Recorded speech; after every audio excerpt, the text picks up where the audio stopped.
I just jumped in. This is What's the Sam context? Shamoun, guys. So Yeah, what's the Can I say context of something? the penal code being perfect? What were you discussing?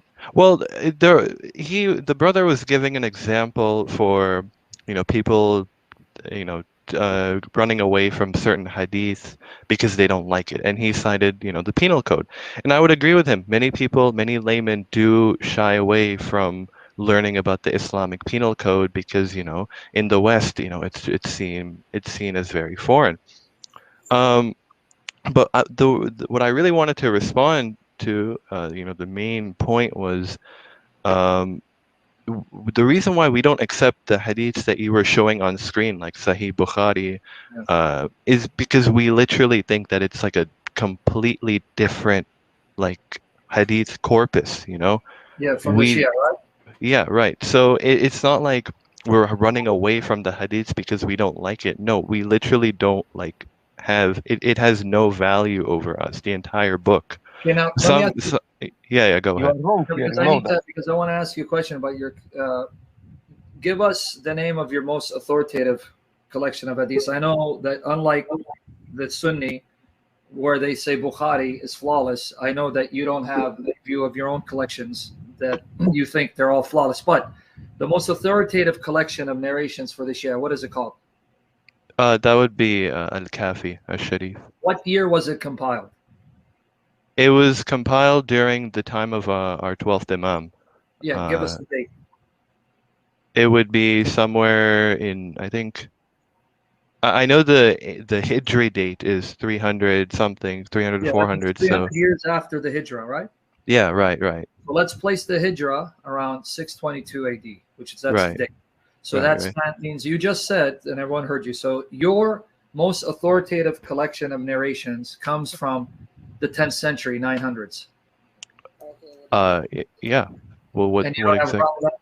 So now forget the fact I'm a Christian. Just say Uh-huh. I'm someone who's neutral and seeking to decide which religion should I base my trust in.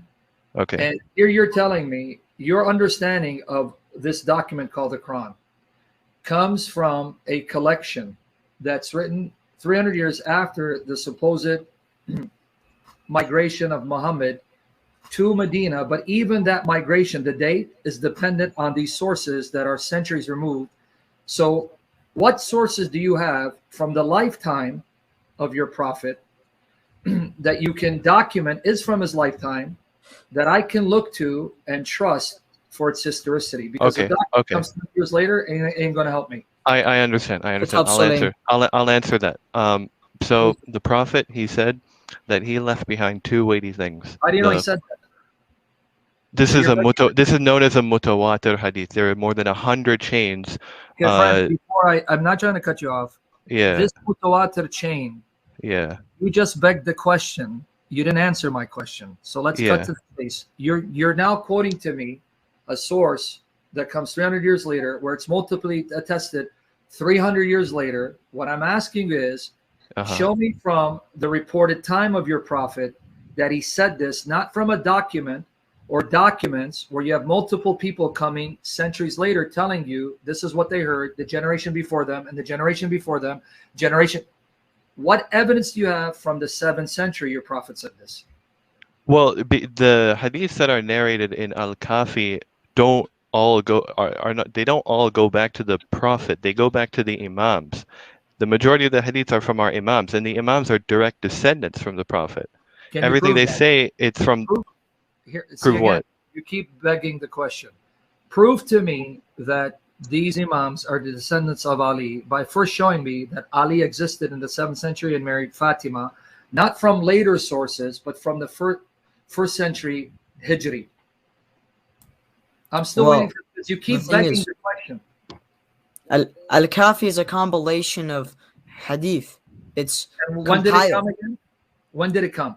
It 300 doesn't years matter. later. It doesn't matter when it was To released. you, it doesn't matter. To us, it does because we're not Muslim. We The- don't share your I'm assumptions. trying to explain that. Prove the validity of your hadith collections that comes 300 years later, that we can trust them to tell us what took place 300 years earlier.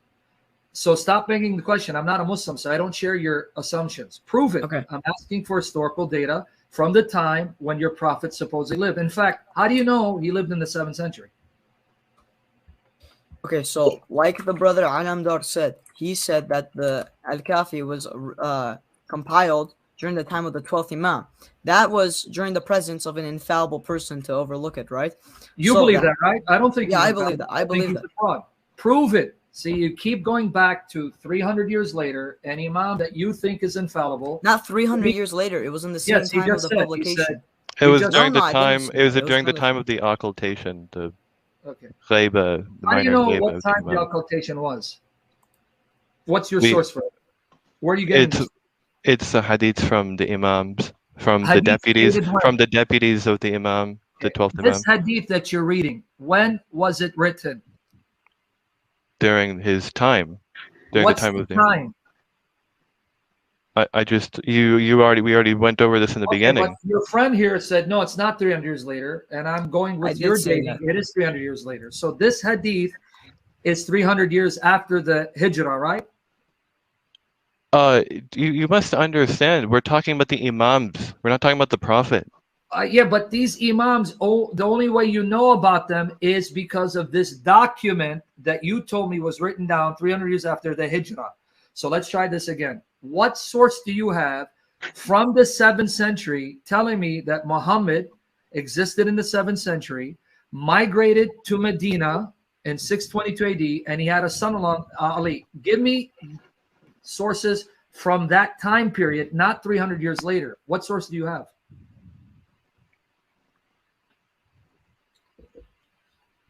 I mean, we would tell you that we believe in. We would tell you that we believe in the Quran. We would tell you that we believe. No. We want historical sources. Okay. Let's not all attack. Excuse me. What's the question? Well, if you're asking me what the question is, then you got to go back and rewind. I was talking to now. Okay, now let's put the hadith aside. When we go to the Quran, do you believe what the Quran claims for itself? Because I'm going to show you some verses, and obviously you're going to say yes. In fact, let me even be more clear, because I know there are some Shia who think that the Quran they have today. Some, I'm not saying all of you believe this, but there are some Shia who actually think the Quran that you have today is not complete. Are you one of those Shias that believe that it's not complete? No, everything is authority upon us. Every verse is an authority upon us. I didn't say that's not what I asked. See, friends, let's answer the question that's being asked. I didn't say you reject any verse of the Quran. I said, do you think, as some Shia do, and you know there are Shia who think this, the Quran is incomplete? I didn't say that the Quran you have is not binding on you.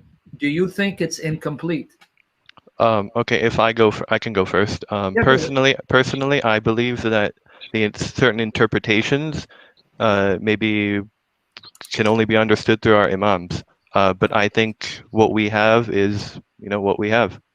It's you may have minor changes in haraka, right? Like the fataka sadama, but it's complete in vocabulary, words, that sort of thing. But our understanding of it may be incomplete. Okay, but do you then disagree, as there are some Shia who claim that there were actually statements in the Quran referring to Ali that have been removed? Do you think that there were statements about Ali in the Quran that we don't find today? Yeah, I can give you an example. Okay, hold on. Wait. Say it slowly. You're saying too fast. Yes, you do agree, because we want to hear you. Okay. Yes, you do agree there were statements about Ali in the Quran that have been removed? Okay. As Shias, we believe that the tafsir, the understanding of it, is still a part of the Quran in a way. So, us saying we believe in tahrif of Quran, distortion of the Quran, could also imply we believe that the commentary in the Quran was distorted. So, what I've actually understood from the scholar Alama Majlisi, when he said something was removed from Imam Ali alayhi salatu wasalam, such as the ayah or the verse that explains that he is the commander of the believers, was removed. I believe that he meant that. Say that slowly. Young man, say that slowly, because you're saying it fast. Okay, you just said that there was an ayah in the Quran saying that Yes. Ali is the Imam that's removed. So that's a verse that's no longer. No. You didn't let. You completely disregarded what I said towards the end. No, actually, I just repeated what you said. No. You said You repeated the middle of my Here, statement. just repeat it. Just repeat it. Go ahead, finish it. I said the ayah. Alama Majlisi, he states in his book, one of his books, that in ayah, and by ayah he means tafsir. There was clear tafsir, clear commentary on the Quran for a certain ayah that Imam Ali was supposed to be the caliph. But What this ayah? is tafsir. This is tafsir. It doesn't matter what the ayah is. No, but hold on. You just confuse it. You just listen to yourself slowly. I am listening. You just said tafsir of an ayah, but then you said ayah. So now, is the tafsir the ayah, or is it the tafsir of the ayah? If it's the tafsir of the ayah, what ayah? The tafsir can be part of the ayah. Okay. Which ayah? Where's I in don't, the I the don't ayah know. you're I'm saying? a late. Okay. I don't know. I just know that Okay, that's the fine. I'm tafsir not is trying to distorted. bother you. Okay, that's fine. Okay, because I have read that there are some Shia that do admit there are verses that specifically mention Ali that have been removed, but that's okay. Let's put that aside. No, we still have them. You still have those verses? Yes, we do. About Ali? Yes. In the Quran? Yes. Yes, there are many verses about Ali in the Quran. Give me a couple. Okay. I'm not. You would like like 33. Okay, read 33. Okay, I'll read the second part of it, which goes along with what I'm saying. Verily, Allah intends to keep away from you any impurities of sin, O people of the members, O members of the Prophet's family, and to purify you with thorough purification. See, you just did the very thing I've been asking you to prove. Number one, there it says the Prophet, and it says family. Okay, and his family. I'm getting there.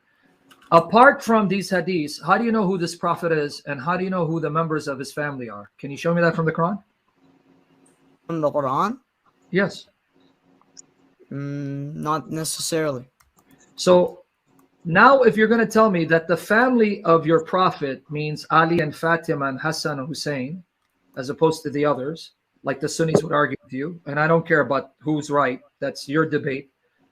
What source do you have, and what date is this source that identifies who this Prophet is and who are the members of his family? Give me the date of the source that you're going to appeal to. When was it written? What date that tells you who this Prophet was and who the members of his family are?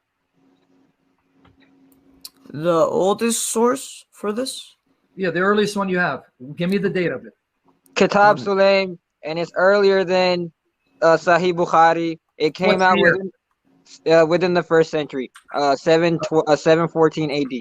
Give me the actual source that says it's dated to the 8th century. I'd like to see that.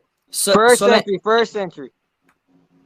First century, that's Jesus's time. First century of what? First century of the Islamic calendar. So that's the 8th century. That's 700s. Okay, Give me the proof that this manuscript that you have is from that time. Not assertion. Give me the link. Let me see the document. Let me see the actual manuscript, the archaeological data confirming that date. Okay. You want the actual? I need proof. I'm not just going to take your word for it. Yeah, I can say anything. So what will be the requirements of the proof that you're asking? That the manuscript you have has been dated conclusively to the 8th century, because you don't have any manuscript from the 8th century. You have manuscripts that are from the 10th, 11th, 12th centuries. But you just said you have it from the 8th century. Show it to me. I'd like to see it. Could I just say one thing? I just want to ask. I haven't. Khadam Naki. We don't know who you are. Could you just introduce yourself? Yes, I'm a Shia Muslim as well, and I'm a Pakistani. Okay, good. Well, that's interesting. Pakistani Shia. Okay, I mean, well, yeah, there are Shias everywhere, but usually isn't Pakistani predominantly Sunni? Yes, they are. Okay, man. I know that when there's Sunni majority, and anyway, forget it. We have the same problem. Okay, coming back to the issue. What I'm trying to get at here is, here's the point, so you see where I'm going with this. When it comes to Bukhari and Muslim, you question their validity, because not only are they late, but they are compiled by Sunnis. And I'm trying to show you that if you're consistent, Bukhari is questionable because there's stuff in it that are not reliable. Even though the Sunnis say that Bukhari rigorously authenticated the hadiths, so they're completely reliable, you still reject that because one of the arguments you would use if you're consistent is, well, Bukhari's too late, meaning he comes over 200 years after reported death of Muhammad, for us to trust that everything he narrated is completely authentic. And we're saying exactly the same problem we have with your sources that are just as late, if not later. So why should we trust your sources that are just as late, if not later? Okay. We also have another concept of hadith. I actually wanted to tell you while we were speaking about Al-Kafi. A lot of our, some of our hadith, I don't know about a lot, but I know there is a hadith that are verbally transmitted, orally transmitted. For example, a man says, I heard from my father, who heard from his father, who heard from his father, who heard from his cousin. We have those like names in that chain. That was their names are in their chains. Where do you find their names? Where do you find their names? Yeah, how do you know X said to Y, who said to Z? Where did you get that? Because it's all orally transmitted. For example, let's start off with the first chain transmitter. The first, all the way on the top. First chain. How do you know if it's oral? How do you know X? Well, you're not, because I want to know the list of names. Where did you find it? You mean it's floating in space somewhere? No. So every hadith comes with a sanad. Sanad, I know. Yeah, and that sanad is written where? That's what I'm trying to get him to say. It's written in that document again. That comes 300 years later that you take for granted is authentic. See, you guys don't see. Okay. No, so we have scholars that examine the names written there. Examine, and the names are where? Where they examine? Where do they find these names? They are also orally transmitted. Okay. How do you know it's orally transmitted? Who told you? Oh my God. Yeah. How do you know the Bible is? How do you know the Bible is compiled correctly? How do you know it's not corrupted by Catholic Church? Can I cut in a little? Can I cut in a little? Unlike you guys. We have copies of the biblical books, the New Testament, that are from the start of the 2nd century.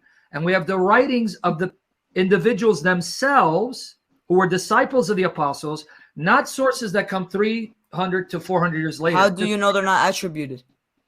Okay, it's all fraudulent. So we're both agnostic. Don't change the subject.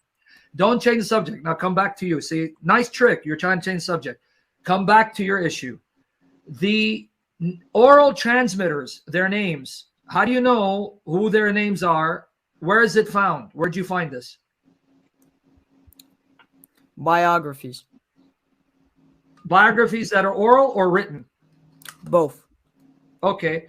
So how do you know these oral biographies are actually ancient? Who told you?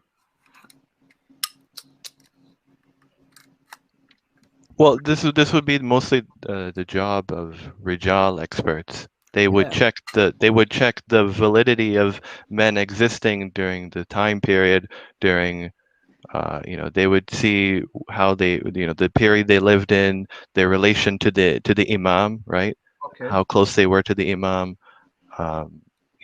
If the guy was never even mentioned at all, if the guy was never even known, we would say that the narrator is unknown, and thus we would call the hadith itself weak. That's the same thing the Sunni, the same way the Sunnis classify hadiths. What I'm trying to get you to see is even this information. For example, let's make up some names. I'm just going to make up. Tony said he heard from Joey, who heard from Timmy, who heard from Samuel, who heard from Nathaniel.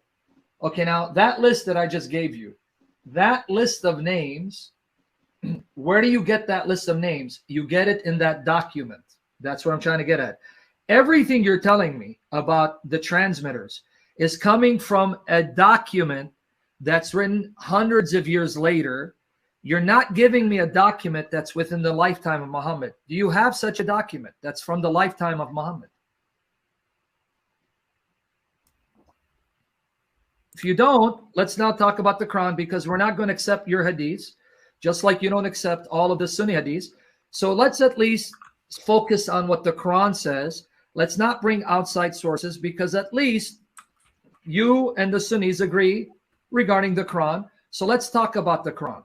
Because this hadith, the Sunni hadith, we don't accept Hussein because it's Bukhari. Well, we don't accept your Shia hadith because they're just as late. So let's go back to the Quran. Can we talk about the Quran? Sure. Okay, so now let's talk about the Quran. Go to chapter 9, verse 29, if Hussein wants to read it. 9:29. Okay, I'll get it. Quoting me your sources that are just as late doesn't prove anything for me. Just like if he quoted Bukhari, which he didn't prove anything for you, because Hussein comes out of a Sunni background, but he quotes Bukhari. Well, we don't accept Bukhari. Yeah, but it's rigorously authenticated, and he's got a sanad, and every person, the Rijal in that chain, was thiqqa. He was completely reliable. Oh, well, that's what Bukhari said. See, anyone can play that game. But now let's go to the Quran and discuss what the Quran says, its contents. Chapter 9, verse 29. To be fair, we can back up our claims about why Bukhari is unreliable. And then I can bring a Sunni Muslim who can tell you why. And then we would talk to the Sunni Muslim. It's fine. We will talk to the Sunni Muslim about it. Okay, well, we'll bring him on. I'll bring Shamsi on, and I'll bring Muhammad Hijab. If they want to come on, they can have a discussion with you. But let's go to chapter 9, verse 29, and read what it says. Okay, you want me to read it? Yes, go ahead. Okay, fight those who do not believe in Allah and the last day, nor comply with what Allah and his messenger have forbidden, nor embrace the religion of truth from among those who were given the scripture, until they pay the tax willingly, submitting fully, humbly. Okay, now, according to this passage, why are the Muslims commanded to fight the people of the book? The verse itself. What does the verse say? The reason is 1 minute. 9:29. You just read it. Why are the Muslims commanded to fight the people of the book? What's the reason given in the verse? Because they went against Allah and his messenger. How do they go against Allah and his messenger? What does the verse say? They didn't believe in them. Thank you. I respect that. So why are they being fought? Because they rejected Allah and his messenger and did not forbid what he forbade, right? Okay. Do you agree? I mean, it's right there, the verse. I mean, you can read in Arabic for us. It's going to say the same thing. Yeah. Do you agree? I agree with this verse. Good. So you're agreeing in front of everyone that the Quran is telling you fight Jews and Christians solely because they don't believe in Muhammad and don't prohibit what Muhammad prohibited. So that means you should be fighting us if you have the military prowess to do so, proving what Hussein had said earlier. No, we don't. Okay, so this verse again. Let's go through the verse again. What are the reasons why Muslims are to fight the people of the book? The verse, without commentary, meaning Kunaini, Kafi, Bukhari. What does it say? Read it for us. Because they don't believe in the Prophet. Okay, I don't believe in your Prophet. So if you have the upper hand and you have enough military prowess and you have a bona fide leader, someone that you look to as the leader, an imam, whatever, ayatollah, whatever you want to call him, would he then order you, in light of this verse, to fight me, fight Hussein, fight Emmanuel, because we don't believe in Muhammad, we don't believe all of the Quran, we don't prohibit what he prohibited? Not because we attacked you. The verse doesn't say they attacked you. Nor does it say fight them because they attacked you. It doesn't say that. It says fight them because they don't believe like you. So would you then fight us? Because we don't want to believe in Islam. We don't want to believe in Muhammad. We don't want to believe in Allah.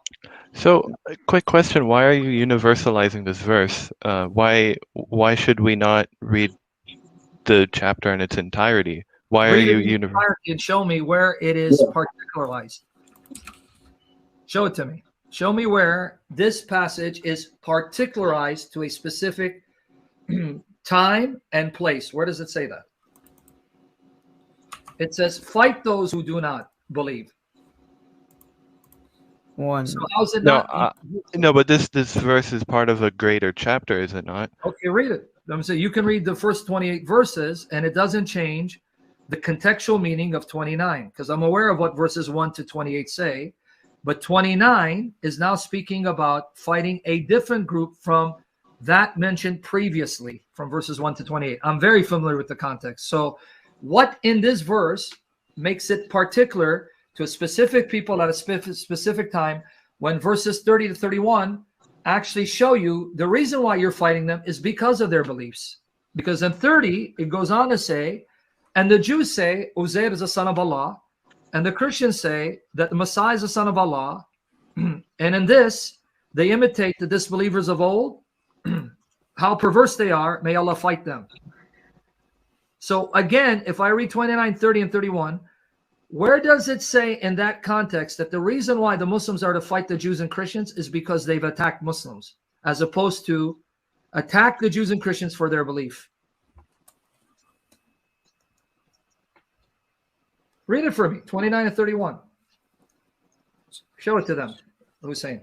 Okay.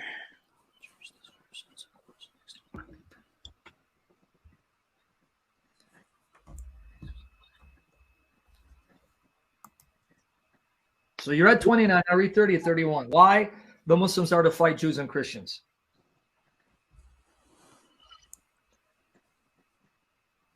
You got it there, Hussein? Read it. Okay. Good. Oh, you want me to read it? Okay, Yeah, sorry. I don't want a jinn to read it. Read 30 and 31 for me. Okay. Fight those who do not believe. Oh, you want 30 as well? Okay. Yeah, no, because you're at 29. Now read 30, 31. Okay, just one second. Let me just go ahead and go up there. Okay. 30 is the Jews say Ezra is the son of Allah, while Christians say the Messiah is the son of Allah. Such are their baseless assertions, only parroting the words of earlier disbelievers. May Allah condemn them. How can they be deluded from the truth? And then 31? They have taken their rabbis and monks as well as the Messiah, the son of Mary, as lords besides Allah. Even though they were commanded to worship none but one God, there is no God worthy of worship except him. Glorified is he above what they associate with them. So where does it say that the reason why Muslims fight Jews and Christians because Jews and Christians attack them physically and threaten them militarily, as opposed to attack them because of their beliefs?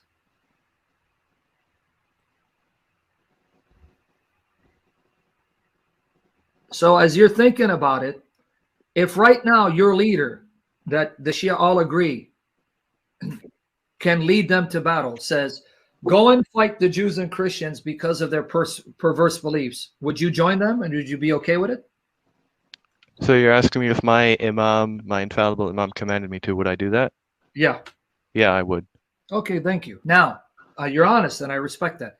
Now, when you attack me, does the Quran then allow you, and I hope you're going to be honest in answering this, and I think you are because you're not ashamed of your religion.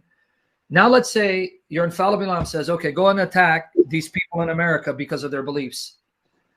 Then you take my women folk captive, even married ones.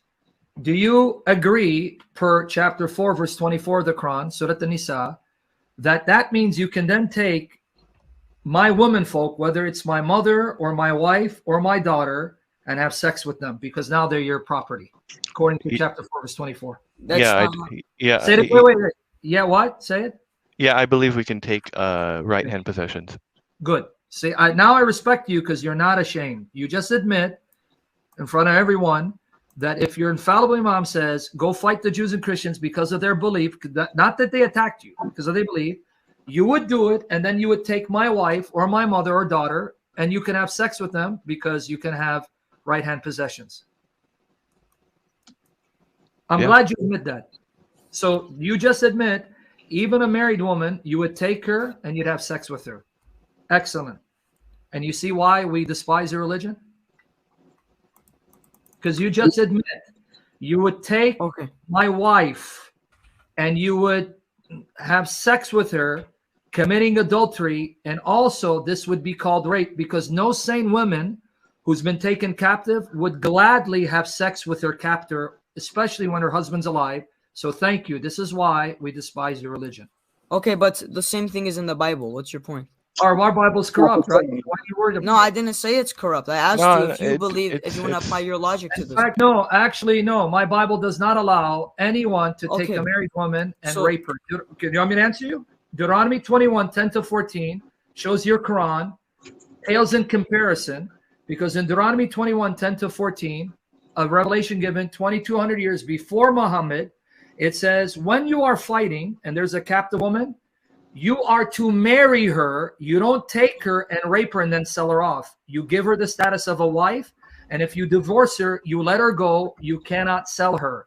This command was given 2,200 years before your Quran, showing this command is much more morally superior to your Quran.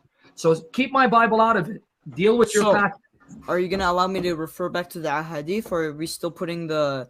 What hadith? The one that comes, the hadith. If I give you Bukhari, can I give you Bukhari? Well, I want to refer back to my... Okay, listen. You brought me up a Quran verse, and I want to use what's hujjah, what's an authority over me, to answer your question about this Quran. What's authority over me is a Sunni hadith, like Sunan Abu Dawud 2150, that tells me that this ayah was given at the Battle of Autas. Does the Shia hadith agree? This was an ayah given in the context of the battle at Autas, where they were married. I don't know about the specific battle, but I do know when it comes to the fiqh and the rulings about right-hand possessions, it's about the woman's consent. Where does it say in the Quran the woman has to consent when you own her? I told you it's the fiqh ruling behind it. Can you? I would love to see, even though I don't accept your Shia tradition, I want you to show me a Shia tradition on chapter 4, verse 24, that says the woman you've taken captive, you must get her consent to have sex with her. Yeah. Because, show it to me. Give it to me. This falls... I don't have the exact source, but I can tell you what I've heard from a knowledgeable person. Well, give me, I don't care for your opinion. Give me. So what's your point of debating me? There's no point of this. Well, let me tell you. Kulani or Kafi? What happens if I throw away Kulani or whoever you want to give me, telling me, and I want you to read it, that chapter 4, verse 24 was revealed and for this occasion. And if you do take a woman captive who's married, get her consent, because no woman in her right mind would consent. Show me that. Give me your sources. Do you know what? I know you're familiar with muta, right? Temporary marriage. Oh, that's even worse. I hope you didn't. You shouldn't have brought it up. How's that even worse? That was my next one. The point is, this whole concubinage thing. It's the basis is muta. This is not concubinage. This is captives. Captives, yeah. You marry them using muta. They're your possession. No, muta is temporary marriage. Don't confuse the two. Okay. Check what I put in chat. Muta.com. Yeah, I know what muta is. Muta in the Bible. Okay. Stop this whole thing you're arguing. I'm gonna embarrass you. Give me the verses. I'm gonna embarrass you. There is no muta in the Bible. Exodus 21, 7-11.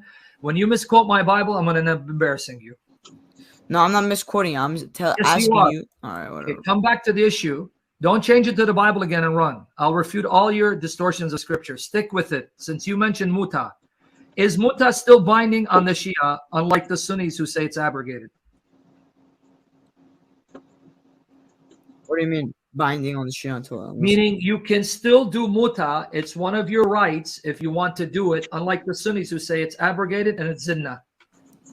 Okay, so you want me to disregard the thing about right-hand possessions, or do you want me to go into muta? No, muta is not the same as right-hand possession. Don't play that game with me. Muta I'm not playing the game with you. I'm telling you what I believe. You can go to a free woman and say, I'm going to marry you for 3 days and give you money and divorce you.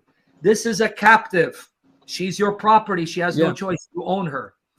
So now, since you brought up muta, let's talk about muta. Don't change the subject. Let's talk about muta. As a Shia, do you agree that you still can enjoy muta, even though the Sunnis say it's abrogated and it's zinnah? Okay, I believe we can still practice it depending on the intent to marry in the future. No, that's misyar. That's Sunni tradition. That's not misyar. That's not Sunni tradition either. Misyar is... Can you show me... Okay, I'm going to show me your Shia hadith that say that muta can only be done with the intention that it's going to result in permanent marriage when the whole purpose of muta is temporary marriage for a period of time. Show me your sources. Sorry, can you repeat that? I didn't hear. Okay. Can you show me now from your sources that say that muta can only be done with the intention that it results in permanent marriage when the whole purpose of muta that it's temporary marriage? Does the scholars say that? Give me your sources. I want to read it. Bring it to me. I believe. Okay. Good. Okay, so prove it. Give me your source. Give me a Shia source. Says here's what muta is, and the stipulation is You're going to tell I a don't woman, have it at hand. Okay. So go find it now where it says, go find it now where it says, a condition for muta for the Shia is, though it's temporary marriage, your intention is to try to make it permanent. Even though muta itself is temporary marriage. That's the whole point of muta. Show me your source where it says that you can only do temporary marriage if the intention is for permanent marriage. Okay, then it's my own opinion about it. What's the issue? Okay, so thank you for being honest. And again, you can have your opinion, but you're not the one who defines what Shia Islam is. So let's go back with what muta is according to Shia Islam. Oh. Muta is I marry a woman temporarily and then I divorce her and I pay her. So you admit that unlike Sunni Muslims who say that muta is abrogated, it's done away with. I can debunk that. Okay, before you debunk it, hear me out. The Sunni say it's abrogated, it's zina. Unlike the Sunni, you admit and agree, no, it's not abrogated, it's still something we can enjoy, right? Correct. Good. Man, I really like you because you're very honest. So let me ask you a very honest question and be honest before God. If I'm a Shia and I come up to your sister, and I'm just giving it, I'm not trying to attack you. I just want you to understand why we who are non-Muslims, when we see this, it disgusts us. If I come to your sister and I say, I want to marry your sister for 3 days, we'll go to the imam, we'll do whatever we need to do. But after 3 days, when I'm done with her, I'm going to divorce her and pay her money. Wait, just one quick question. Are you a Shia Muslim? Are you assuming that you're Shia? I'm a Shia. Let's say I'm a Shia. Okay, so the ruling is if you're temporarily marrying my virgin sister, you must ask our permission. It would be up to my discretion. So I ask you, and what grounds would you say no? On what grounds would I say no? Yes. Because muta is being performed in the Shia world. So obviously there are people who are saying yes. So let's not play the game that everyone says no. So let's assume I go to a Shia family and I say to them, I'm going to marry your sister for 3 days and then I'm going to divorce her and pay her. And they say yes. Please convince me you would be okay with someone doing that to your sister or if my sister's okay with it. If it's what this, And you mean a sane woman would be okay with that? A moral woman would be okay with being paid to have sex with a man.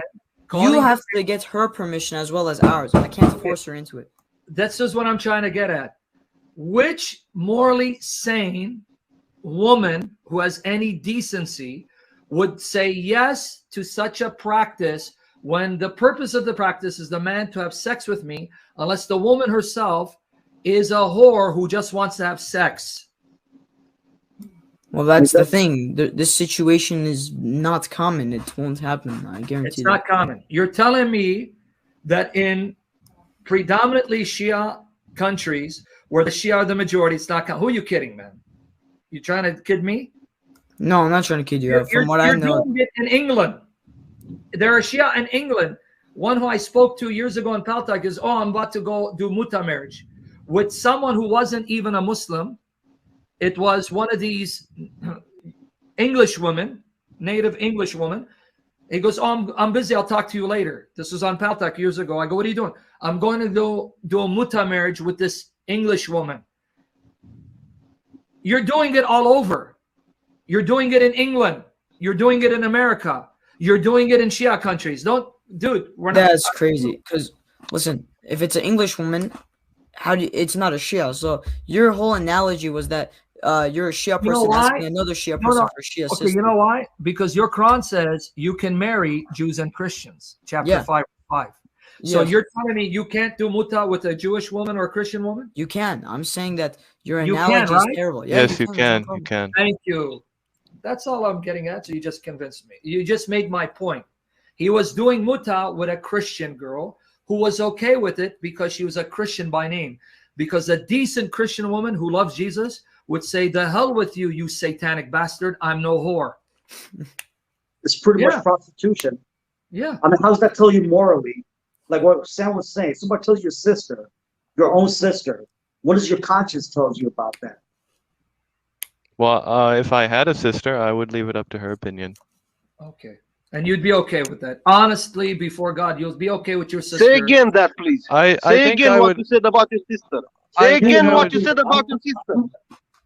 I think I would, if I had a sister, I think I would, I would probably see the, first of all, I'm not even the wali. It's the father who actually has the permission. But let's say I was the father. Okay, let's change it to my daughter. Um, I think I would probably look at the qualities of the man. I mean, I, I have that option as well. I'm not just. It's not just But about what the girl. qualities, man? The guy's going to only be with your daughter for 3 days. How much qualities can he have for you to look at? I don't know. I feel like you're very tight on this 3-day analogy. Okay, But 6 honestly, days. I've 6 never months. I've never seen under 6 months. Yeah. Okay, good. You're okay with someone marrying your daughter for 6 months and then divorcing or paying her? Yeah. Come on, listen to yourself. Yeah, because this Listen could to always yourself. lead to permanent marriage. There's no issue with this. It's one thing to marry someone for permanent marriage. I'm going to marry her till I die, and it doesn't work out, you divorce. Okay. That happens all the time. That's not what muta is. Muta, you're stipulating a time period. I'm going to marry her for 6 months and divorce her. Now, after 6 That can months, be I want to renewed. extend it for. Come on, dude. Be serious. Be Yeah, I'm honest. being 100%, okay, 100% honest. Yeah. You okay From with what- it? Well, I don't really see a issue how this would destroy our religion, to be honest. But It destroys religion because it turns women into whores and prostitutes where you pay them for sex for money. This is legalized prostitution. What do you mean how it doesn't destroy religion? No, we believe that prostitution is when someone marries without the intent, without a contract. That is our definition of prostitution. So you'd redefine prostitution mean if I go sleep with a woman without a marriage contract, but as long as I write a marriage contract saying I want to sleep with you for 6 months, call it marriage, and divorce you and pay you money, and you still don't see that's prostitution. My goodness. No, Wow, nowhere in our scripture does it say that that's prostitution. That's the whole point. That's why we reject your scripture, because if it's from God, who's morally perfect, he would never denigrate women to that level of treating them as sexual meat, as whores, but then disguising it as marriage. Thank you. That's our point. Okay, all right, I understand what you're trying to say. All right. So now, the real issue, I mean, if you come down to it, I don't know what you guys were discussing, but the real issue comes down to why would I want to follow Muhammad when I have Jesus, when even in your Quran, Jesus is superior to Muhammad? And I don't believe the Jesus of the Quran is the real Jesus, but you believe it's the real Jesus. Why would I want to follow him when I have the example of Jesus, who's morally superior and greater and better than Muhammad could ever be? well, because you believe he's God. And No, even if I don't believe I don't in know, God, I feel even like- if he's a man, even if he's just a man, Mhm. even as a man, he's morally superior and better than your prophet, not just from my scripture, from your own Quran, because you believe the Jesus of the Quran is the real Jesus. Well, am I convincing myself or am I convincing you as a Christian? Now, I mean, obviously you want to get us to become Muslim, and especially Shia Muslim. Why No. would I want to follow Muhammad? Well, our job here isn't to make you guys Shias. It's to clean up misconceptions about all Muslims. For example, the reason I came is because Brother Hosseini was talking about fathas and pronunciation of the Quran. Okay. So that's the Well, whole know reason you I came. only follow one harf. You only follow one harf. That's you, Shia. What do you mean one harf? Oh, we follow. Okay, so we choose the Hafs qira'ah, but we don't believe it's perfect. We believe that. Good. I'm glad you're saying this. It's on record. So you just said we follow Hafs, but you don't believe it's perfect. So you just admit you don't have a perfect Quran. Yeah, what's wrong with admitting that we don't have a perfect Quran? Oh, so you do admit that, because when I said I admit earlier, that. The Sunnis also say this. The Sunnis believe there's missing Quranic verses. No, they don't. I agree with you. I was a Sunni Muslim. We were always taught it was perfect. That's what I was taught. No, Yeah. you didn't. You didn't read the Guys, missing we verse agree about with stoning and. No, we agree with you that the Sunni sources say the Quran is corrupt, missing parts.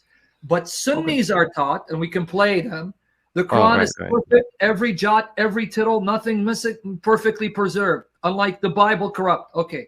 But you are Muslims and saying, no, there's no perfect Quran. But then earlier I just said that. I said so. The only thing perfect is the message of the Quran, which is the message of God to humanity. We don't believe the book is perfect because, firstly, the chapters and some might even say the verses are not in order.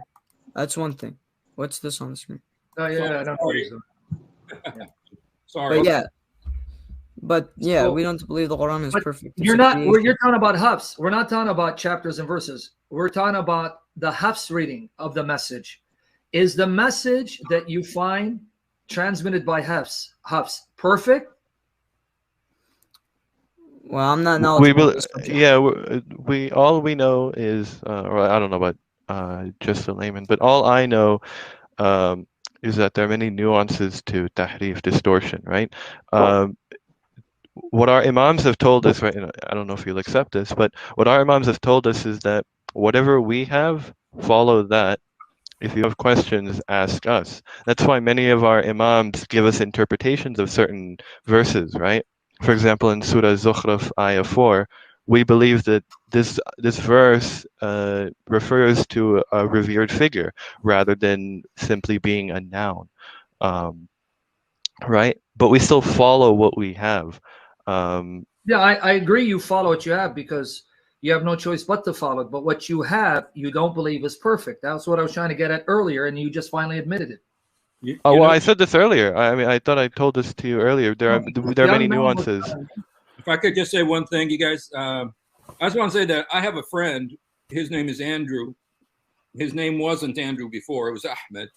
But he was just like you guys, and he was such a zealous Muslim. And his father was an imam, and he was like, "Yeah, awesome Islam." And then his father married another woman. See, his father was married just to his mother, and then he saw his father marry another woman along with his mother, and he saw how it destroyed his mother. Yep. And when he saw how it destroyed his mother, he thought, Allah couldn't possibly want to do this to my mother. That's wrong.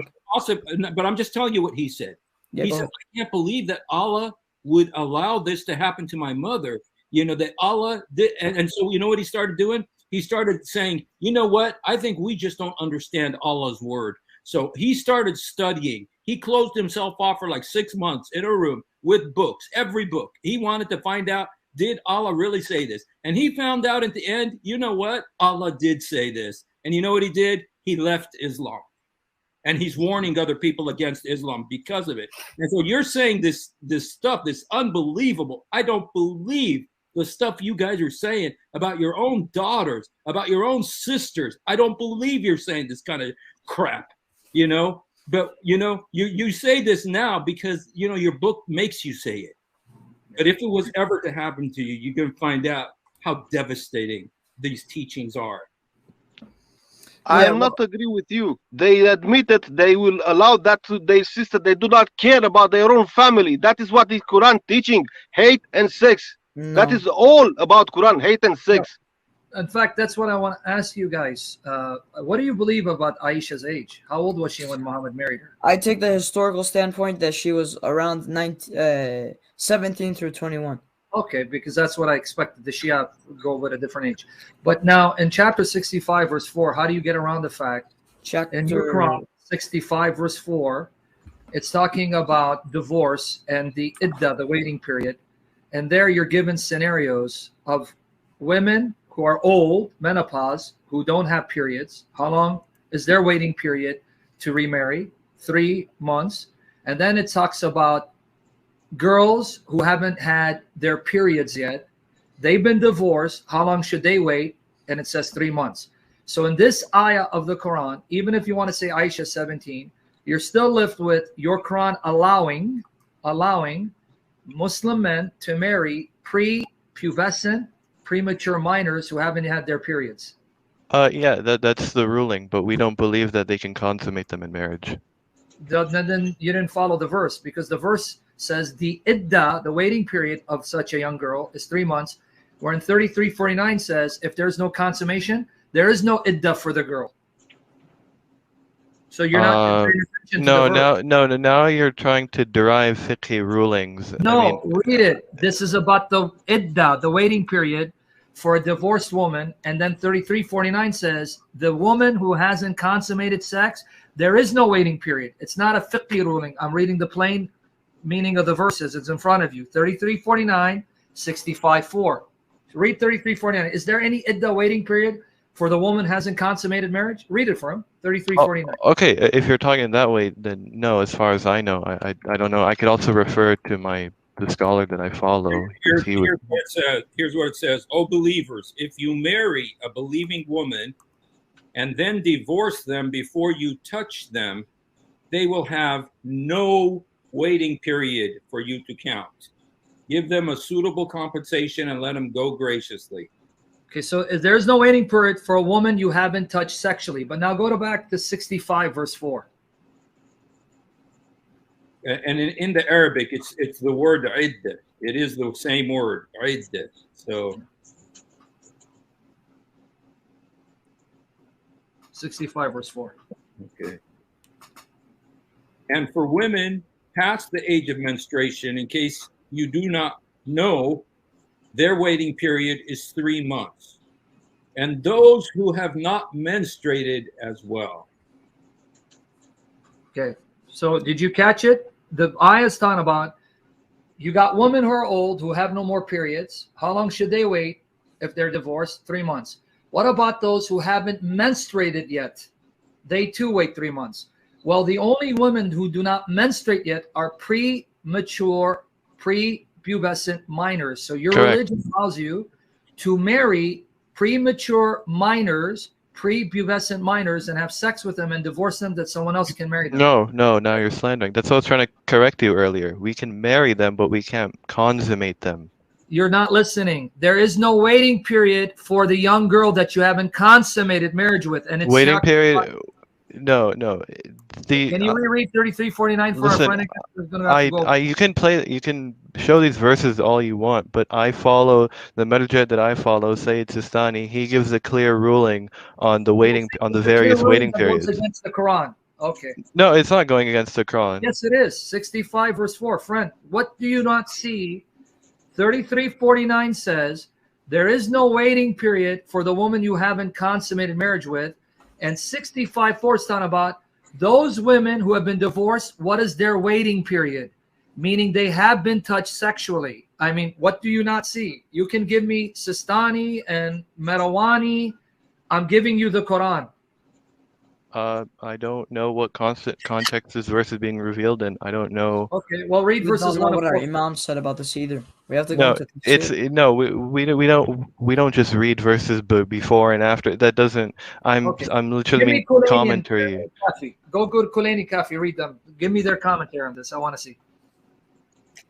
Kulaini in Al-Kafi. I can go to Tafsir Qummi if you would. Okay, go open it up for me. Read it for me. See what he says about verse 4. Read it and show us the link so we can see it for ourselves as well.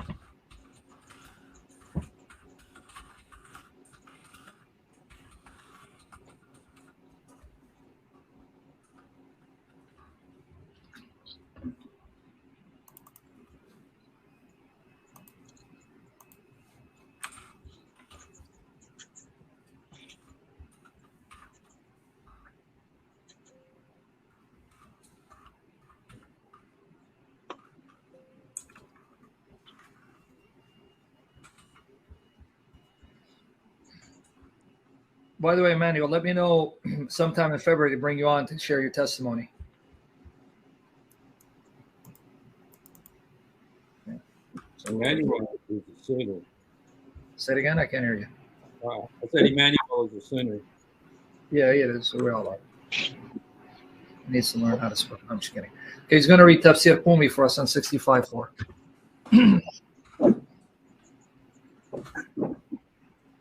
Who's Shah Sayyid, this guy? Who's this guy? Is he a Sunni? He's not as, I think he's a Sunni. But. Oh, okay. Well, no, we don't want the Sunnis and the Shias to go at it. Let's just stick with the Shia for now, and then we can talk to him later. Yeah, just hold on, because I don't want him and the Shia to go at it. You got a Sunni in them, they're going to go at it. Oh, don't worry, we won't. No, I'm worried about him starting a debate. We don't want to debate This is not for Sunni and Shia to debate. We can talk to them when we're done here. Shah, are you a Sunni or a Shiite? He's a Sunni. Most of the Shahs, they're mostly Sunni. Okay. Yeah, I don't want. Yeah, well, let's just. He can come on when they're done. Whenever they want to finish, we'll bring him on. We'll talk to him because then we can go to Bukhari and Muslim, and he can't reject them. Yeah, actually, I'm pretty sure me and Alamdar we're in the similar time zone, so we might leave soon. Okay, whenever you guys need to go and come back. Yeah, are you guys having the same? Are you guys gonna do the same thing tomorrow night? Inshallah. God willing. God willing. God willing. Yeah, thank you guys for being good hosts. We really appreciate it. All right. Yeah, guys. I don't want to leave you hanging or anything, but I was looking through Tafsir Qummi, but they didn't have a commentary on the verse. Okay. But if I find something else, okay, I know you're gonna fear Allah. Come back tomorrow. See, because I know you're not gonna lie.